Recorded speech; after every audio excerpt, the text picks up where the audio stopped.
Hello guys, welcome to my YouTube channel. তোমরা দেখছো এটা কুবোটা গাড়ি এবং অবশ্য আমার চ্যানেলে ছাড়াই আছে আগে থেকে, তোমরা চেনো গাড়িটাকে। এটা দেখছো টানা ফল বাইছে, এখন 11 ফলে টানা ফল আছে। গাড়িতে কোনো আওয়াজ, কোনো ভাইব্রেশন একদম বোঝা যাচ্ছে না। গাড়িতে চেপে থাকলেও মোবাইলে কথা বললে দূর থেকেও বোঝা যায়, এরকমই আওয়াজ গাড়ি।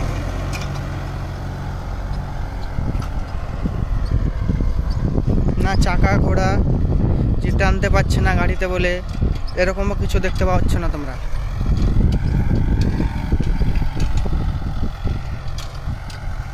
তো গাইজ, ভিডিওটা না টেনে পুরোপুরি দেখো লাস্ট পর্যন্ত, এবং আমার চ্যানেলে নতুন হয়ে থাকলে অবশ্যই আমার চ্যানেলটিকে সাবস্ক্রাইব করে দাও, যাতে আমার ভিডিও আপলোড করার সঙ্গে সঙ্গে তোমাদের কাছে পৌঁছে যায়।